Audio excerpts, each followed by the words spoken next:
For over 50 years, people have come to see the Sharks play. Talent, skill, speed, intelligence, elite-level athleticism.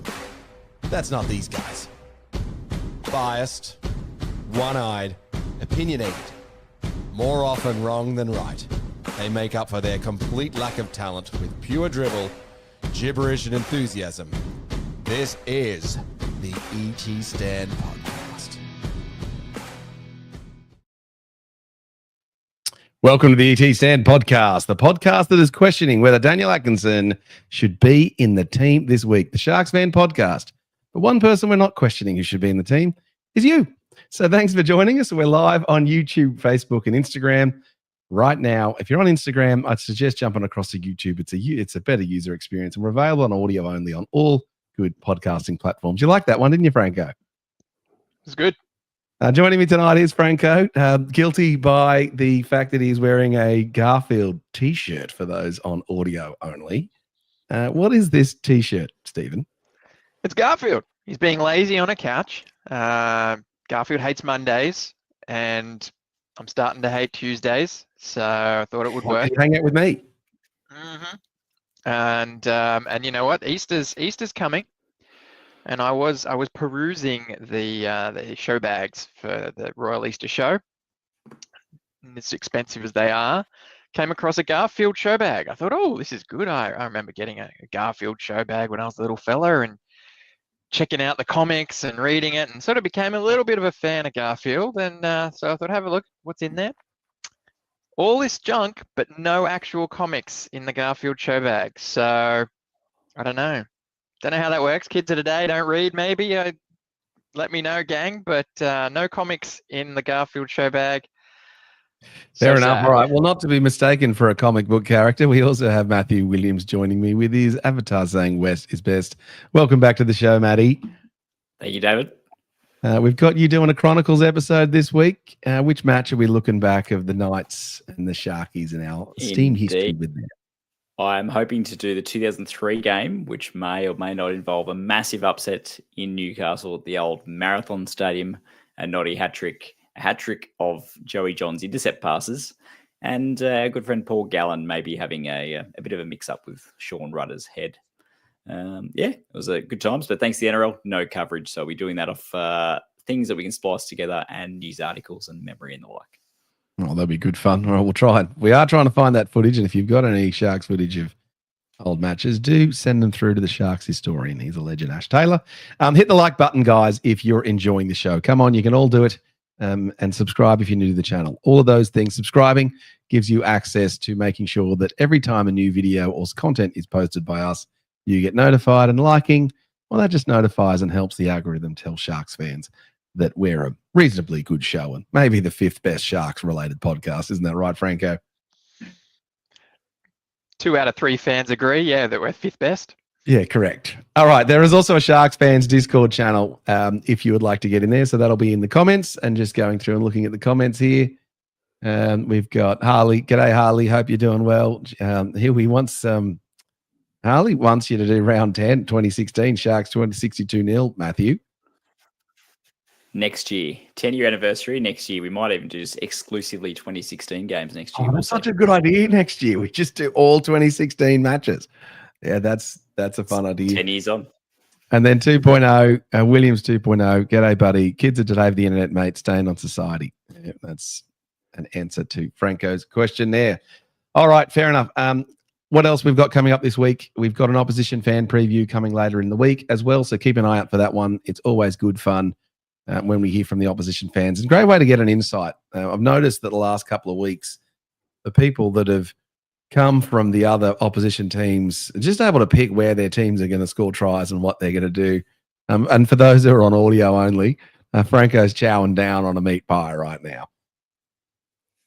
All right, let's get into it. So what do we got this week? We've got the social media news roundup. Without Lats, it's me, so I've taken that over. We're going to answer that advertised question of Atko and the bench. Is enough enough? We're going to preview the Knights match, obviously, on Easter Sunday. We're going to cover off Will Kennedy and the Daly M's. Can he win? What would need to happen? We might talk about Perth and the NRL expansion if we have time and could be bothered, or if other business just seems to take over. How does that all sound, boys? Are we ready? Excellent. All right, let's bring in, let's go to the fun view of that one. Lats and the social media news. This segment is brought to us by Morgans at Cronulla. If you're looking for help following the trends in stockbroking from a local group, Morgans Cronulla are your guys.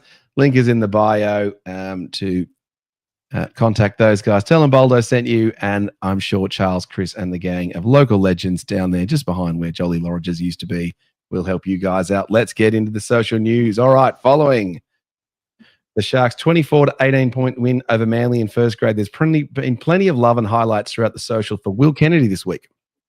And if that performance, this is Latz's quote. I'm not sure I stand by this one. If that performance doesn't earn Will a new contract beyond this year, then Latz doesn't know what will.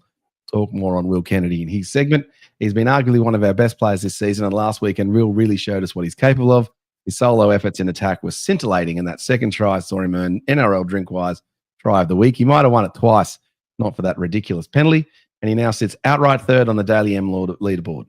I've also heard reports that Fitzy mentioned in an interview today that Will's been going into hospital on several occasions over the last couple of weeks to be administered antibiotics via IV for an infection in his arm.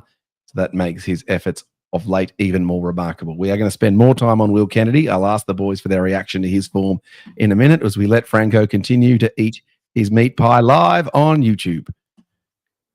All right, the junior reps is a tougher weekend. We've been in pretty good form, the junior reps, for our junior rep squads this week. It started on Saturday when Sharks SG Ball squad were run down by the fast-finishing Bulldogs after going into the sheds at halftime in front by 16 points. Classic Sharks, wasn't it, Matty?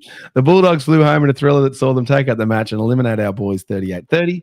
Then the Sharks under-17s Lisa Fiaola squad also went down to the Bulldogs, getting up 58 points to 10. However, given their strong regular season, they have another bite of the cherry when they take on the Tigers this Saturday at Leichhardt Oval at 9:45 a.m. with the Victors spot in the preliminary final on the line.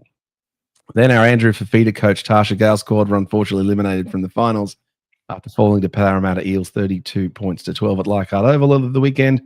At their first round finals clash, the girls finished the regular season 4-4, where they convincingly beat the Eels in round 5. However, were unable to get them this time. And congrats, we call it out. Congratulations to all our junior reps on a great season, and good luck to the Lisa Fiaola squad this Saturday. It is good for us to keep touch with them. I must confess, I'm not the greatest at keeping touch with those, but Lats keeps me informed and abreast of all of that stuff. And lastly, the Sharks jersey flag squad pulled off an impressive come-from-behind victory over the Warriors over the weekend after trailing 22-4. That's not Cronulla personified, is it, Matty? At the break, the Sharks dug deep, rallied and got the chocolates. The boys go on to play the Knights in Newcastle in Sunday's triple header. Bit of stuff happening in the Sharks stuff, Matty.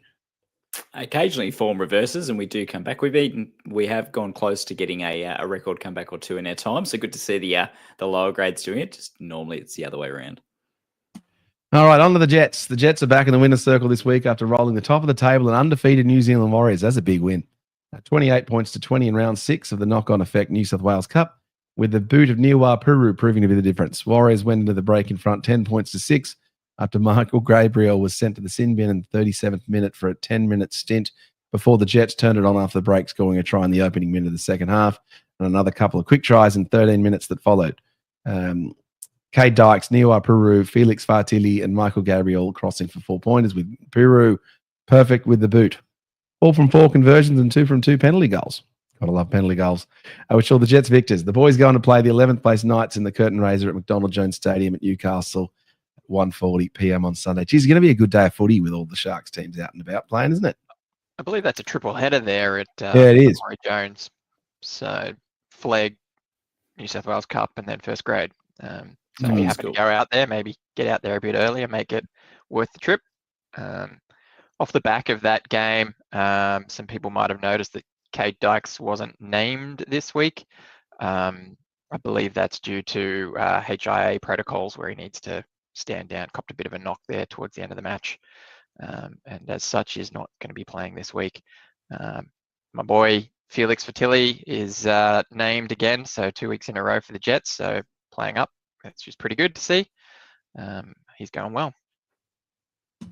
All right. Exciting Sharks half. Georgia Hanaway stormed away into the Maroons State of Origin squad to take on the Blues at Suncorp Stadium on May 1.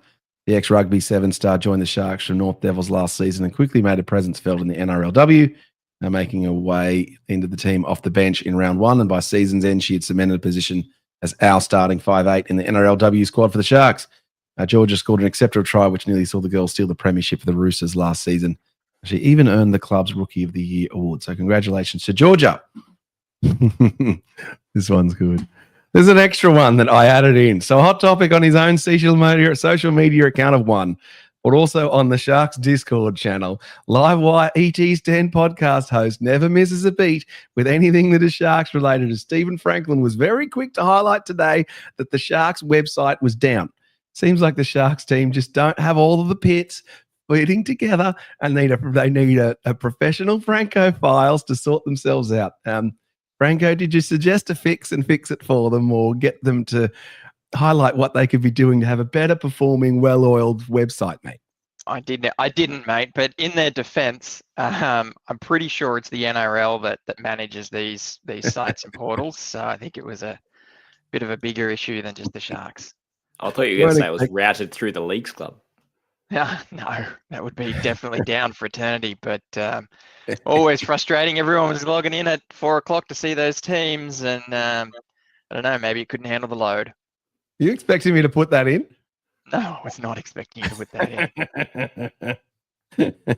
How good's your picture in the corner? Just like superhero-esque. High and mighty. For those without the benefit. I'm here to save the day. So for those not with the benefit of the visuals on this podcast, in the right-hand corner of our screen is a lovely picture of our beloved co-host Stephen Franklin just looking off into the distance, all Superman-esque, like All right. Anyway, the Sharks website was down. Good to see it back online. And lastly, this is the hot topic. There has been a huge amount of frustration and confusion throughout the social over the last few weeks around Fitzy's decision to carry a backup half on the bench, with one D Boldeman on the debrief last weekend calling out that maybe enough is enough, and I'm going to make it the subject of Tuesday night's show. He is leaving at the season's end, and so making that decision over a back row or bigger forward to Pua, Colquhoun that have been available for section. It was first fans who thought it was to cover Nico whilst he was nursing that groin injury, but now he's fine. There's a whole bunch of confusion. Franco called it out too. What's the experiment? Fans have also floated the idea of Hohepa Puru joining the bench in a utility role, but who knows? Is there a method to the madness of Fitzy there? Let's boot that out and switch our view. Williams, I've talked to Franco about this ad nauseum. So what's your take? I think it's a part of a grand troll. I think it's part of a grand, I suppose, setting up to fail for our little brother across the bridge or down the coast, in that they've signed him as a halfback and we're playing him as a utility off the bench. So if we were playing him in reserve grade, he'd be getting plenty of halfback time and, I suppose, developing those half skills. We're not providing him that. He comes on for 10 minutes of, I don't know, mayhem or who knows what. The Dragons will get him in about 12 months' time and he won't know which way's up. So I think this might have a greater benefit if you look into it that way. Certainly for the Dragons haters out there, that will work. Matty, you were briefed during the week to give us the rundown on the Sharks bench history and how we have typically run our forwards. How does this bench compare? Have we run with utility backs before? What's the deal? Yeah, I think every team has, and we've run through no visuals, unfortunately, but I'll give you the 1997 grand final bench was Les Davidson, Sean Ryan, Nathan Long, Adam Dykes. So Dykes, your utility with Green and Healy in the halves. 99, back in the season, we had Pearce, Long, Mellor, Ferris playing your utility role. Mellor capable of playing second row, but also playing centre or wing as well later in his career. 01, we had Chris Beattie, Pearce again, Dean Trees to Sean Ryan. Those were unlimited interchange years, though, weren't they, Matty? They were, but even still in unlimited interchange, we had three boppers and a utility of sorts. Trees, you'd say more just a typical hooker, but in 01 he was coming on for Ferris, who could play half. Jason Ferris could play halves as well. So three boppers and utility. 08 we had Danny Nutley, Brian Norrie, Cade Snowden, and Terrence Siu. So again, a hooker on the bench, so kind of a utility with three boppers. 2016, the outlier, Gerard Beale, interestingly named in jersey 14. Usually the utility was in jersey 17. He was 14 as an outside back coverage with Chris Heinington and, of course, Tagger and Bakuya. 2020, we had 4 boppers. We had Sharon Woods, Sorensen, Fafita, and Williams. And then as my internet wigs out for a second, 2023, we had 4 boppers as well against the Roosters in the finals there. We had Williams, Hazelden, Kafusi, and Colquhoun. So, yeah, majority 3 forwards with a utility, especially during those unlimited interchange eras. And then of late, we've had 4 boppers. And I think last year, while we're on that, dare I say it, streak, we had 4 boppers running the show. Now with... Yeah, there must be some kind of doubt around Nico or Trindle or both's fitness as to why you'd be carrying Atkinson so many times like this, because he's not a lock. As simple as that. Unless Atkinson's in our top 17 players and they're just trying to find a way to get him in the team. Franco, as you hear Matty run us through the history of that, does it change your perspective or make you think differently? Not really. I mean, obviously, there's horses for courses and the game changes over time. Ultimately, we saw fruits of our labour last year with the 4 big boppers, and I think we're still, have that nucleus of the team where we would continue to take advantage of that. Looking at Atkinson's minutes, he's averaging about 12 minutes a game. He just doesn't have the physicality for the role that we're asking him to play. He's really there, I guess, as insurance, as Williams alluded to. But as we touched on in the debrief, there's no need for him to be there for that insurance, right? We've seen how we play a half down with McInnes sort of moving up and Brayley taking a bit more responsibility, swapping between attack and defence. If a centre goes down, we've got Talakai, or even in a pinch, probably Nikora. If winger or fullback goes down, you've got Stone Street or Iro who can handle those roles, and then, as previously mentioned, those second rowers can slide into the centre position. So, for injury insurance, I don't think it's worth wasting those 12 minutes on a utility player where, impact definitely dips while he's on the field at this stage. And this is not a shot at him when he is on for those 12 minutes. Look, he's doing well. He's trying his hardest. He's just a smaller body that's not as physical as what we could have there. And you've got to remember that last year when he was playing the game, people were talking about, well, why bring Nico back or why bring Trindle back? Because he was doing an amazing job for us, but that's not the role he's playing for us this year. And it's just sad that, we're trying to fit a square peg in a round hole. And it's also, maybe there's that element of not as bad as what we saw with Trindle when Trindle was playing that utility role, but for a different reason, right? Trindle was getting on to get some experience in first grade and would come on with a couple of minutes, behind and try too hard. Mm-hmm. We had to groom him to take over from Moylan because we knew Moylan was on the way out. We don't have that with Atkinson. He's we Bailey. don't have that with Atkinson. So it just sort of seems like one of those scenarios where, as we said, I don't know. I don't understand.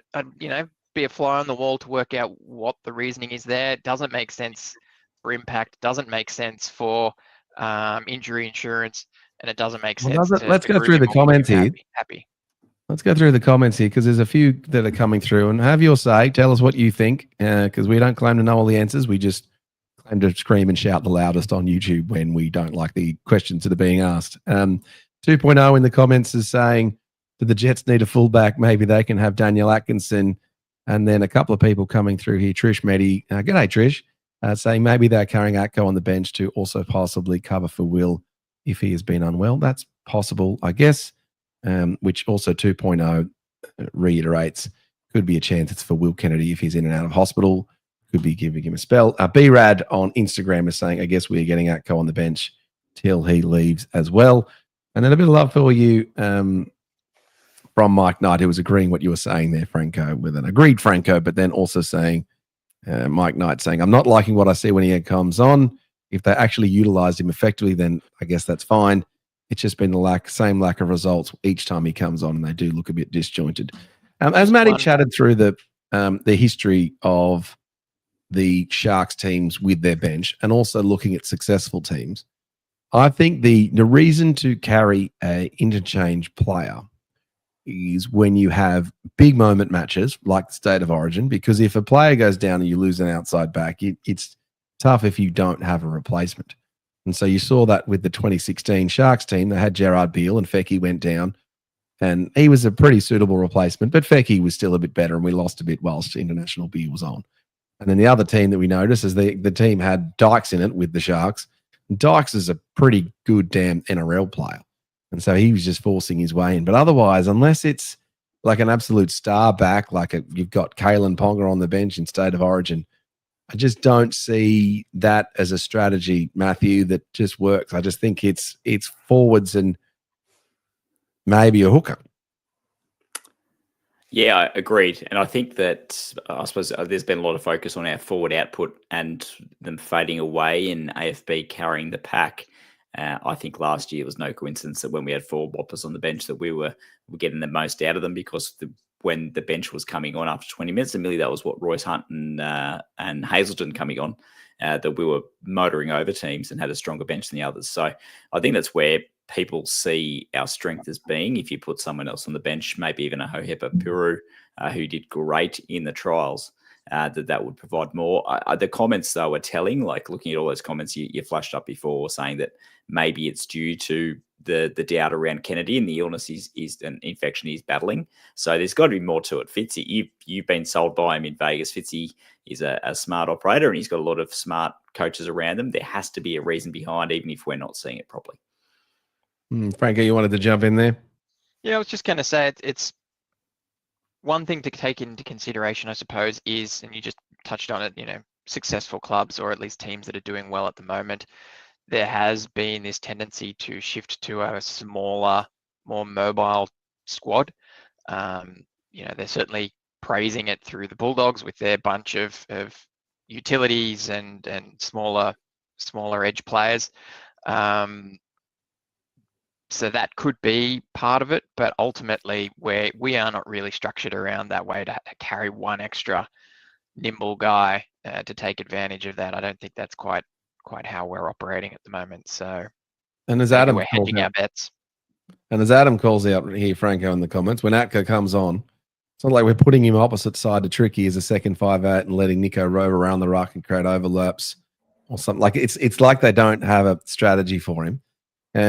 Let's look at some other NRL teams, and I briefed the boys on looking at the teams, and this will test whether they actually follow direction or not.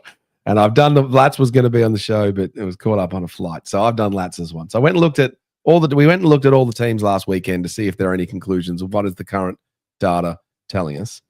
The Tigers bench last weekend had Royce Hunt, Jack Bird, Sione Fainu, and Talon De Silva. So Royce Hunt and Fainu are big boppers. Jack Bird is pretty much a second rower, middle player now, and came on as a middle forward in the middle of the game. And then interestingly enough, they've got Api Coruscant, and they still run with Talon De Silva, who replaces Api Coruscant in the last 20 minutes. So they're basically running with 4 forwards. Then I looked at the Knights bench. Now, they've got a few injuries at the moment, so they've got kind of second rowers having to play prop. But they actually bring a hooker on for Jaden Brayley after the 50th minute. So, and so therefore 2 teams already got strong hookers, and they're playing backup hookers to come on at the end. Whereas we play Blake Brayley for 80 minutes. And so everyone always says, why doesn't Blake Brayley run more? If Atkinson covered for Brayley and actually came on in the last 20 minutes, then actually Brayley would run more and we might get more out of it. Then go and look at the Eels bench. And I know the Eels bench is not a great one to draw comparisons against. But I feel like their bench is a little bit too small and with only one big forward, and they often get run over. So they've got Riley Smith, who's a hooker who comes on after 20 minutes and pretty much stays on. So the hooker that he replaces is a middle forward. So they almost play like, the Cam McInnes style, play him for the first 20 and then play them as a middle forward. But they're also not big enough with Dylan Walker and Ryan Madison on the bench. Not a great one to go look at. The Raiders bench, they've got Owen Paddy, who's a hooker that comes on for the last 16 minutes, and the rest of their guys are Morgan Smithies and Artur Mariota, who's a prop. But their middle props play big minutes, the starting 8 and 10, because they get more out of there's a Papali'i, and I can't remember who the other one is off the top of my head. The Rabbitohs, all middle forwards. LeBlanc, Havalihi, Tallis Duncan, they're like all big dudes. Cowboys, all forwards. The Dolphins have got a hooker on the bench. Now, the Storm, who are one of the better teams, they've got Tyran Wishart, who's considered a 5'8" or a half. So he covers a few more teams. So that talks to my thinking there. And the Warriors have got all forwards. So that was my conclusion on those.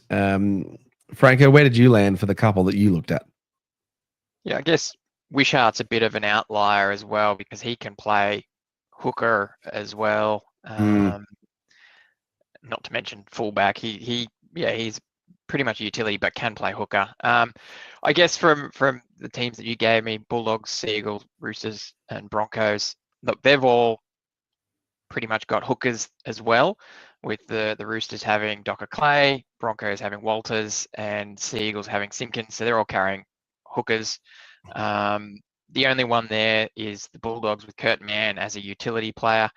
However, he's different to what he has been in the past. He's definitely bulked up. He's probably, well, yes, I'd say he's your utility because he can play in the halves and hooker. He's more of an edge back rower now that's sort of bulked up. He's a bit of a bigger body now, and has prepared for this. And as we've sort of discussed a bit earlier, the Bulldogs team in general is a bunch of bulked up utilities, right? So that's a little bit of an outlier there in that respect. Matty, what did you draw from your 4 teams? My main conclusion was a lot of them were three forwards and a utility of some kind, Brad Schneider for the Panthers. One thing I was quite surprised by, former Sharks coach Alan Fitzgibbon is holding his age very well and playing in jersey number 22 for the Titans on the weekend. So good on him. So, all right. Well, look, give us a concluding thought, Matty, on Atko and the bench, and then I'll ask Franco for it, and then we'll round this discussion out. Despite the frustration, and I have been leading the chorus on this, there has to be some kind of reason, and learning what we have now about Kennedy and his IV drips he's been getting on. And yeah, I know who knows about the halves and the like. There has to be a reason why they're carrying the illness going through. I think that if the club was in a position where they could play 4 forwards on the bench, they would. But there's something behind the scenes, and we've seen little hints on it that we can't. So that's why he's there.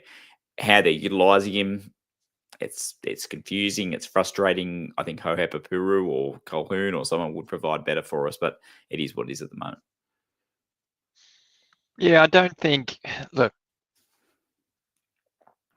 it is Will Kennedy. It might be now, but you've got to remember that Atkinson was named on the bench for round 1, and that was before the illness ripped through the team. So he has been part of the plan to be on that bench. We still don't know what it is, and it may have changed because of Will. Maybe he was originally there because of Hines' groin, which he had ice on there for the preseason challenge, and then it changed to being needed for Will. So that is a possibility. But ultimately, as I said, even if we were concerned about either of those players going down through injury, I think we're good enough to cover them through the squad on the park, and not weaken the team by having him on the bench. So for me, the sooner it stops, the better. But ultimately, if that's to be the way forward, like you said, Williams, there's got to be a reason that we don't know about. All right, rounding out this chat, I'm just going to say this to you, Coach Craig Fitzgibbon. I believe in you and believe you've got a plan. However, I just don't understand the plan right now, and I just don't think we're getting enough out of Daniel Atkinson when he comes on the bench. 11 minutes? Like, you may as well throw me out there for 8 minutes. Like, that is basically Carl Filiger time.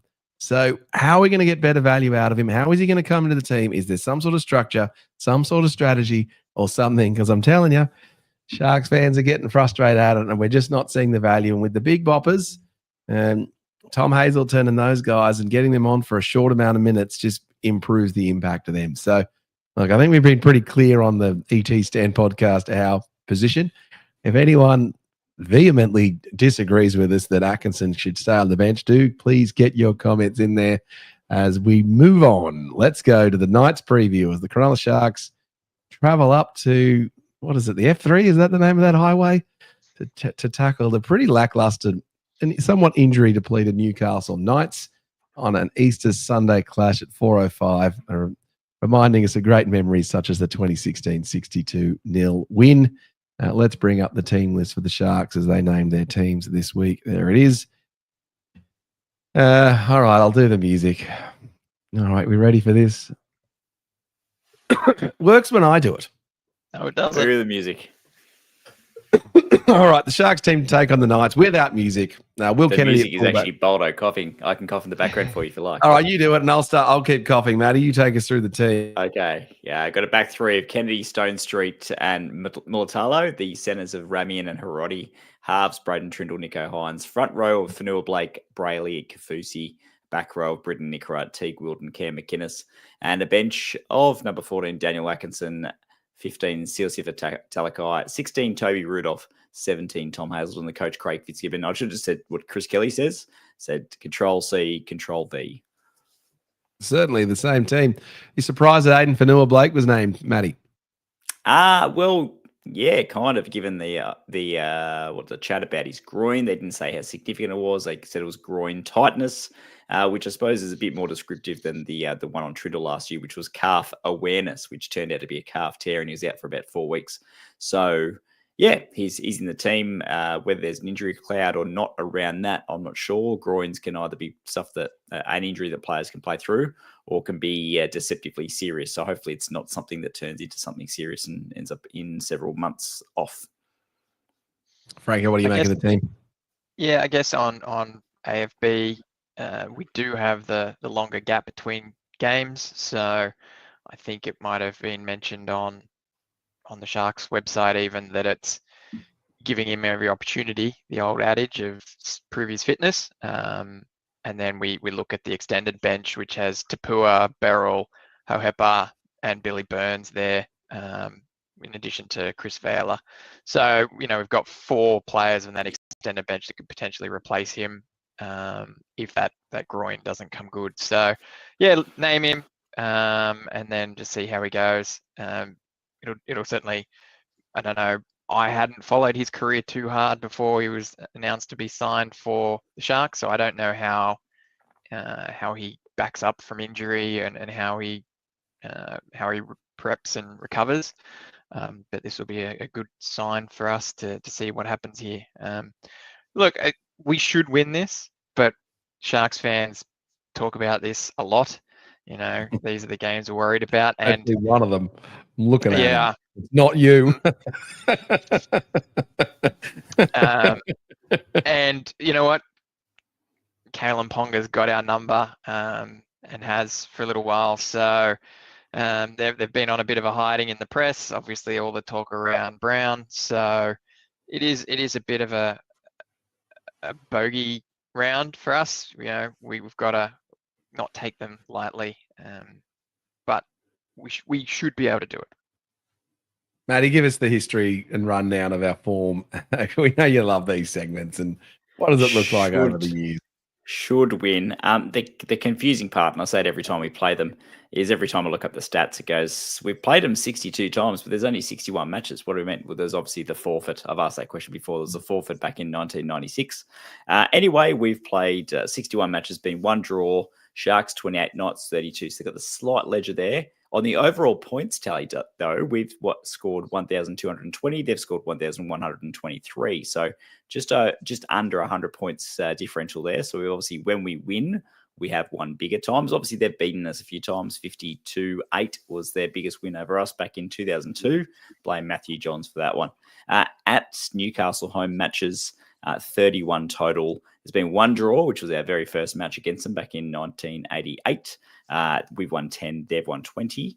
Longest streak, they've won 7 in a row. We've won 4 in a row. The last match at this venue, they beat us in late 2023, 32-6 after we led early in that one, and then they just blew us away in the second half. We had a lot of drop ball, put ourselves under a lot of pressure in that one. There's a lot of chat about us being brave. I was very critical, saying that was all self-induced. Kalen Ponga, you're right. Anytime he's playing and fit, he can do anything with that team. He almost single-handedly got them into the second week of the finals against the Cowboys, so really they had no right to. And it was only probably a Dane Gagai drop ball away from pulling that one out of the fire for them. So danger game.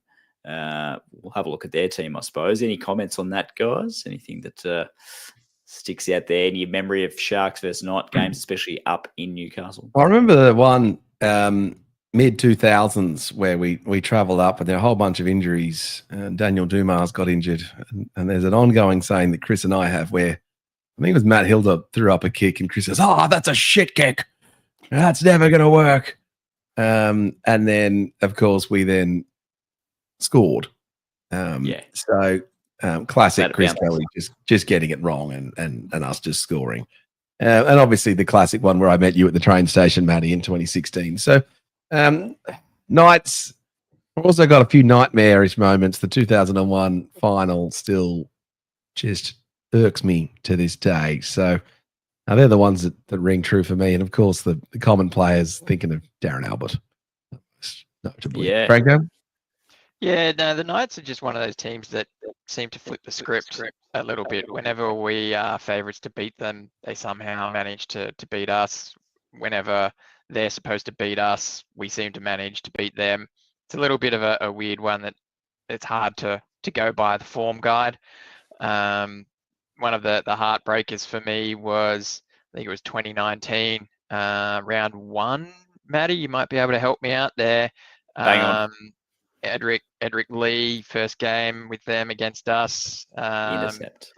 Yeah, that was a heartbreaker. I was down in Melbourne for the F1 and had a whole bunch of people, team building, we'll call it, a few drinks, getting ready to sit around and watch that before going off to the race, and it was disastrous. So yeah, that one's an edge. We had a ripper try in that one disallowed too. I was actually in Victoria myself on a course in Sale in Gippsland, basically as far as you can get from any kind of rugby league kind of heartland. And I'm pretty sure Ramian in his first game for us, back after having transferred back after being at the Knights, tipped it forward and then gave it to Katoa, who ran the best part of the length of the field, and it was denied because they claimed that Ramian had deliberately tipped it forward when he was just trying to regather a loose ball. I think it was a drop ball from them, and a great bit of reverse play, which similar to the weekend where Kennedy went the length and scored. If he's tackled 0.1 of a centimetre off the line and they play the ball and we score, no one looks at it.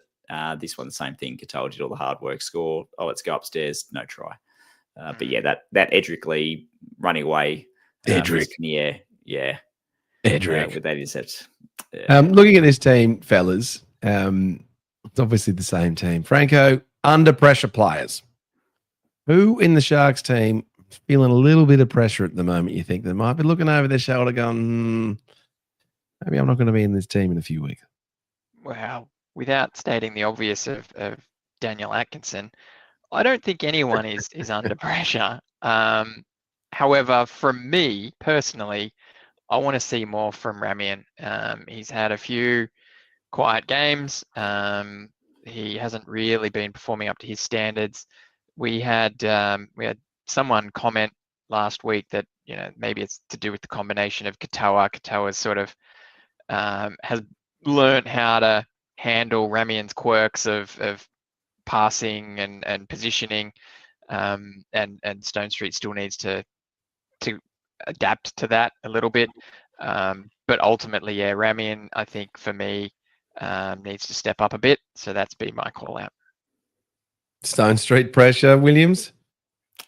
We had a good result of the weekend, or a good turnaround game. And it was someone else maybe that mentioned in our comments as to maybe it was 2.0. Who else would have reeled in that, especially that first try that he scored with his long arm. So hopefully that gives him the confidence needed.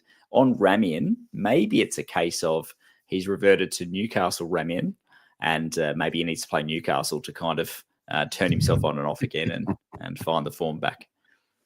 Were we worried about Braden Trindle intercepts, given it's Newcastle Knights, and you talked about all the Joey Johns intercepts? Is that a thing, Matty? He hasn't, touch wood, thrown too many intercepts in his time, and he throws 2 in 1 week. He had 4 try assists essentially, 2 for us, 2 for them. But yeah, hopefully he's learned his lesson and knows when to push the pass. You guys nailed it the other day, though. I was listening to you guys whilst running, and yes, there was no need to be throwing cutout passes at that stage of the game when he gave up the second. Definitely not. All right, get your tips in. Harley has saying Sharks by 50. So if you like that 51 plus bet, that I don't even know where the hell you can get that, but apparently there's a 51 Sharks 51 plus bet you can get. Get that in there. 2.0 in the comments, predictably saying Sharks 32-8, the GOAT and Ronaldo doubles. Is 32-8? Is that a familiar score for the Sharks, Williams? Just remember seeing that score somewhere, 32-8. Does that ring a bell? I'll let you have a think about that. As 2.0 predictably comes through in the comments saying, how dare you, Boldo? The goal is not looking over any shoulders. Yeah, 32-8. Is that a score? Not that I can recall. Oh, unless we're talking. Super League Grand Final was that 24-8. No, I can't remember 32-8 being anything. I'm sure we've won and lost by that score in the past, but nothing sticks out. Unless you're thinking of something different. I can't remember what I was thinking. Franco, am I just making stuff up? Mate, it's a score. Whether it's got anything to do with anything is a whole other matter. All right. Let's preview. Let's have a look at the Knights team. We've got the opposition fan preview coming later in the week. So that will certainly help for this one. Well, look, it's a bunch of no-names that I haven't heard of other than Kalen Ponga. No, just joking. All right, the Newcastle Knights team to take on the Sharks in round 7, 2025. The fullback is Kalen Ponga. On the wings, they've got James Schiller and Greg Marzu, with a pretty strong centre combination of Dane Gagai and Bradman Best, with Fletcher Sharp and Tyson Gamble. Interestingly, on the extended bench for the Knights, good old Jack Cogger and Jackson Hastings are also floating around. So I wonder whether that ends up being the team that takes the field. Who knows? The forward pack of Tyson Frizzell and Leon Thompson in the front row positions. Interestingly, Phoenix Crossland is named hooker, with Jaden Brayley relegated to number 14 in the interchange bench. Maybe that's just because they bring Jaden Brayley on for the last 50, 60 minutes. And then Mr. Low confidence Thomas Kant, poor guy, just doesn't think that he can ever achieve anything. Kai Pierre-Paul is the other second row with Matthew Crocker at lock.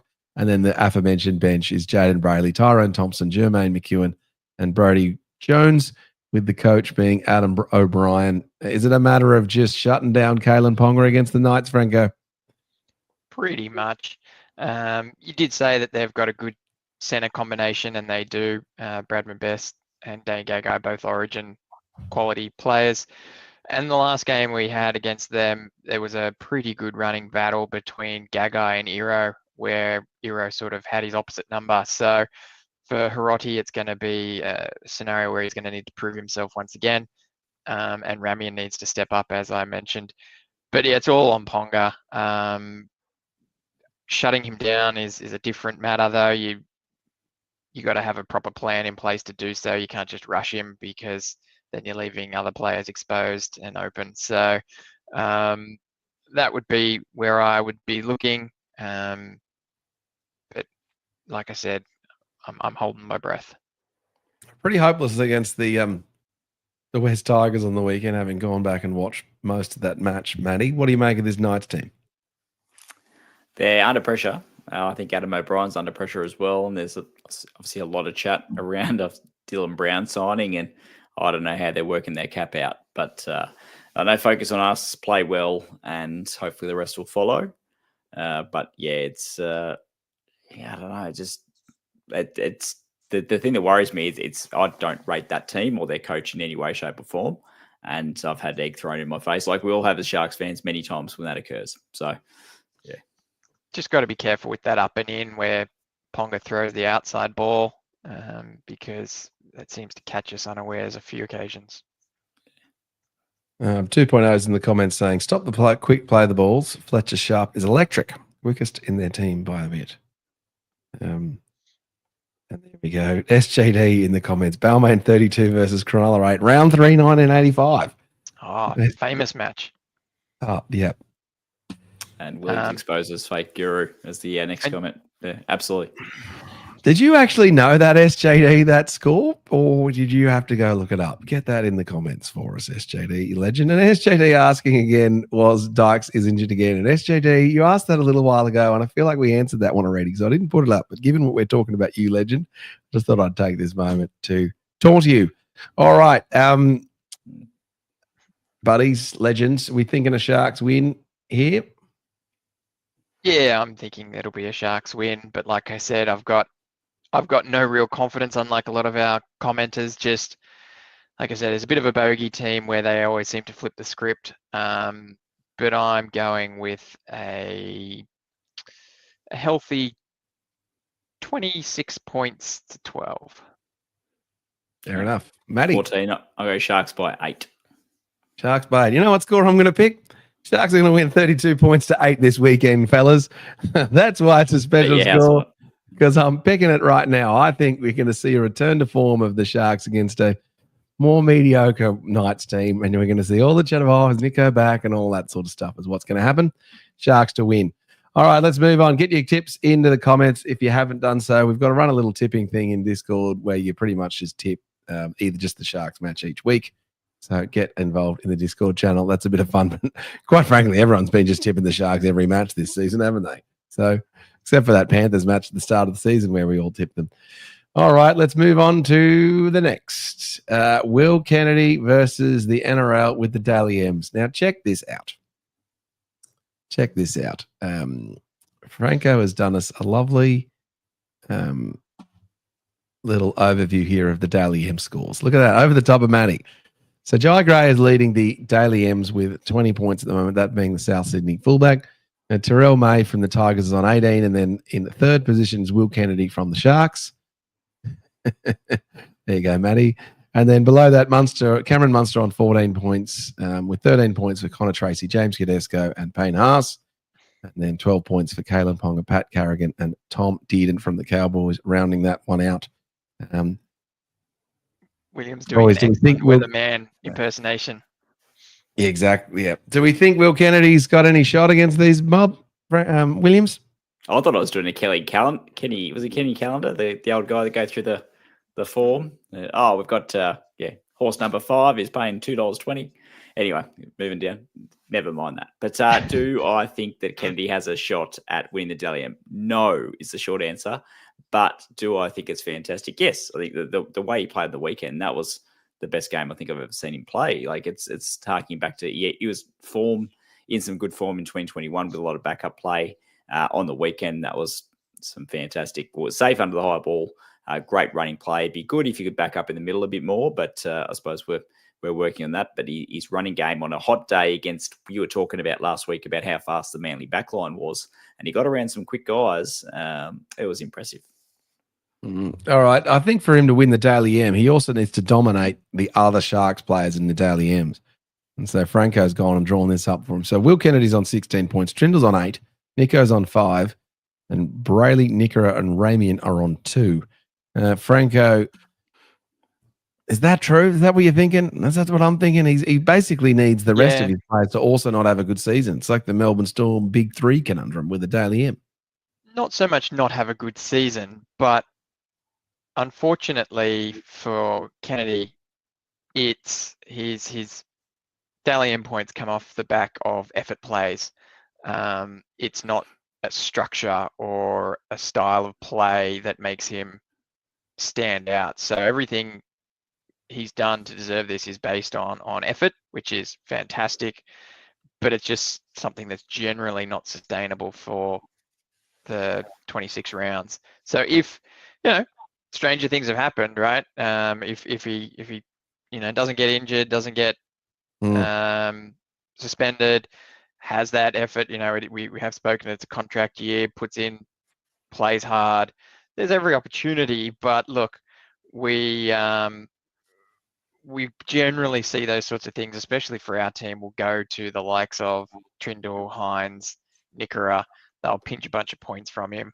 And at this stage, with our win-loss, we're not looking as though we're going to be taking the 3 points every week. So there's probably a scenario where someone like, we saw Jai Gray there at the top of the ladder. He's unless he gets swapped out by Latrell. what's his name? Latrell. Yeah, he's probably going to stay ahead of. Can't imagine it, but anyway. Well, it's like a cocktail of what you need to have happen to win the Daily M's. So you need, back to your point, 1, you need to be dominating in a team otherwise versus everyone else. 2, you need your team to win.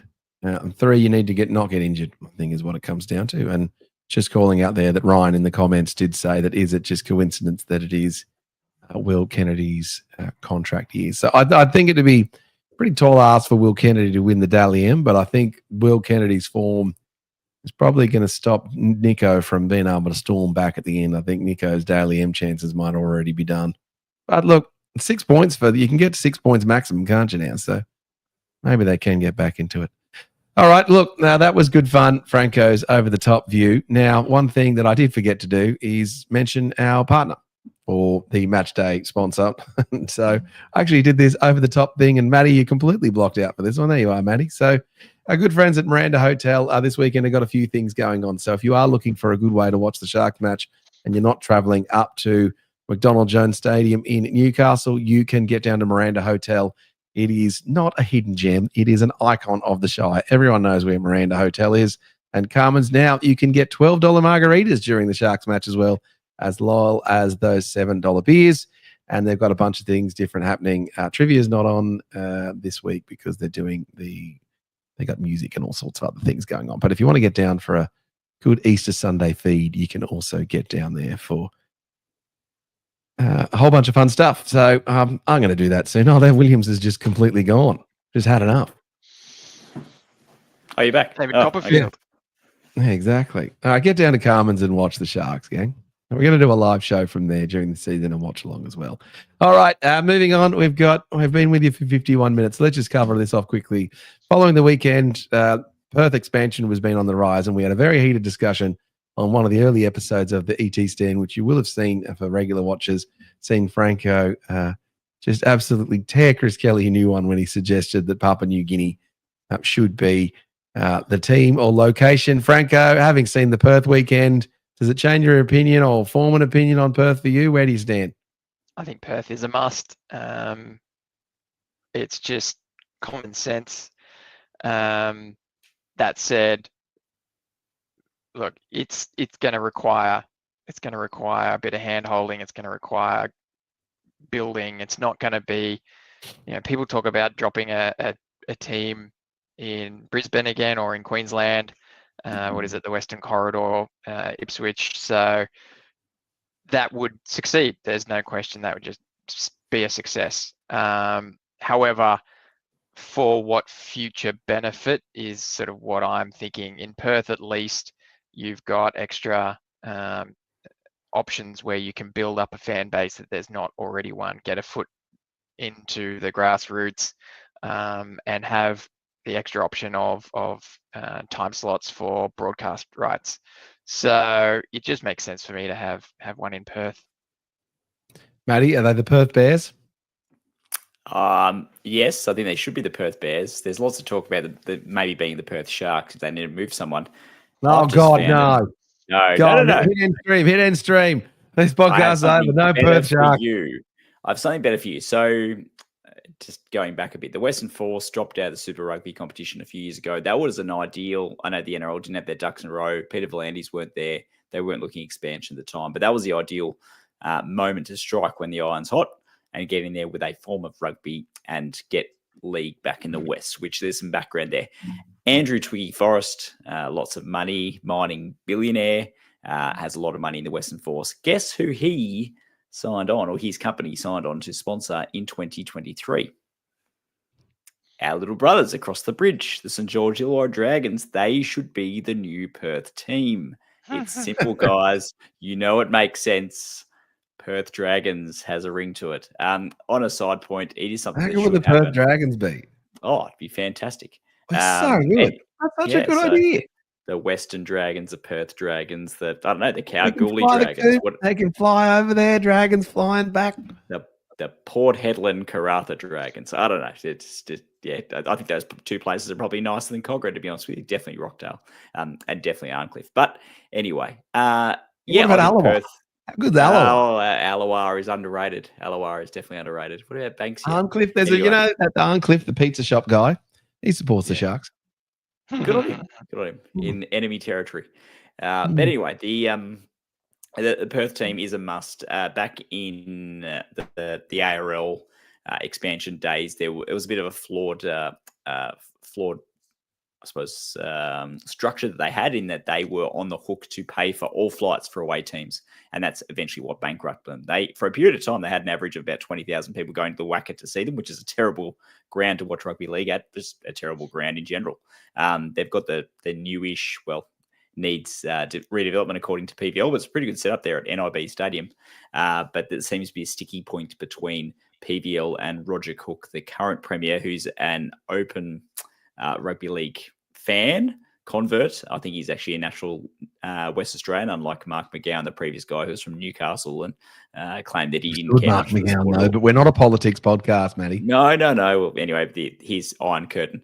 But there is interest there. There is apparently sponsorship lined up and the like, and it's just a matter of getting enough money out of the government, according to PVL, which apparently progressed well on the weekend. But there's been talk since December, or even before December last year, that they were going to announce it any minute, and the announcement hasn't come. So I'm wondering what the sticking point is. Obviously, there'll be a 19th side, and you need a 20th side. The rumours that we're hearing last year through, I know those that were connected, like your people from the Telegraph and the people that talk on SEN and Fox and the like, was that Perth was going to be announced to enter the competition before Papua New Guinea, that they were going to enter in 2027. But time is ticking on. They would need to recruit, and I'm not sure if the NRL's got the appetite to bring two new teams in at once, like let's say both teams coming in 2028. So we'll see what happens. I think it's a must. I think it opens up a new time slot. Whoever chose to play it at 1 p.m, even in April, middle of the day, is just boggles the mind. But it does open that ability to play, let's say, 9:30 matches like they used to on a Friday night. But I'm sure Fox and NRL probably aren't into that, even though I don't mind a 9:30 match. I like a 9:30 game. We watch that. We watch the Sharks matches at 9:30 on a Friday or a Saturday night. Perfect. Yeah, well, Sharks played it was an 8:30 kickoff in Townsville this about 10 years ago. That happened to be 9:30 local time here because of daylight savings, and they also played a 9:30 kickoff against the Warriors in Perth at what was NIB Stadium. I don't know what was known at the time, but that stadium over there, when Adam Dykes led us back from being 8 points down with about 10 to go to win that one in 05 against the Warriors. So, which the equivalent time in Auckland was about 3 a.m. But anyway, I quite like the. Remember when they used to have the two matches on at 7:30, and then they'd play the later one on delay, and you're like, I can't find out the score, and so you're like, there was always the Cowboys. We're always on delay. You'd watch the Cowboys at 9:30. That was always good fun. Yeah, I think Perth Bears would be a good shout, but we'll move that on. 2.0 in the comments saying the Perth Dragons. I like it. I'll drive their bus to the airport. So the Perth Dragons would be a popular choice. And Sonia Quigley in the comments is saying the Perth Quackers. Now, Sonia, I think I have picked up in your picture here, dear Sonia Quigley, in the comments, for those that can't see that. I think that's a picture of her having lunch with Nico Hines. That's what I reckon. I think just dropping that in. Sonia, if you could confirm, were you luncheoning with the great, beautiful, handsome Nico Hines? You reckon that's Nico, Franco? Or did she crash it? I reckon that's Nico Hines. You reckon? I don't know. I can't see. I need glasses and I refuse to wear them, so... Yeah, I refuse to wear them too. All right, as we bring this show to a close, as we're approaching the hour mark and we wait for Sonia Quigley to confirm if that is Nico Hines at lunch with her. Anything else from you this week, Franco? No, nothing from me. I dropped it in earlier, and for SJD's benefit, yes, it was in relation to Dykes. We believe it's a HIA, mate, where he got a bit of a head knock in the last game. So protocol means he sits down for a week. Williams, last say? Nothing more from me. Just win. Just win, Sharks. All right, that was the EG Stand podcast for this week as we head into round 7. The Sharks are nicely placed under the radar 3 from 3. Could have been 4 from 2. Should have been a little bit better. But we're certainly in it, playing against a pretty lackluster Knights side. We're pretty confident on this one. Later in the week, Matty Williams will be here with a classic Cronulla Chronicles to relive a match from 2003, and I will have the opposition fan preview out before Easter. And then Franco, me, or someone will be with you post full time to talk through all things Sharks and the fallout from the Knights match. For me, your host, David Boldeman, for my esteemed legend, most handsome men in the world, Matthew Williams, and Franco's Garfield t-shirt. That was the ET Stand podcast. I'll see you next time. For over 50 years, people have come to see the Sharks play. Talent, skill, speed, intelligence, elite-level athleticism. That's not these guys. Biased, one-eyed, opinionated. More often wrong than right. They make up for their complete lack of talent with pure dribble, gibberish, and enthusiasm. This is the ET Stand Podcast.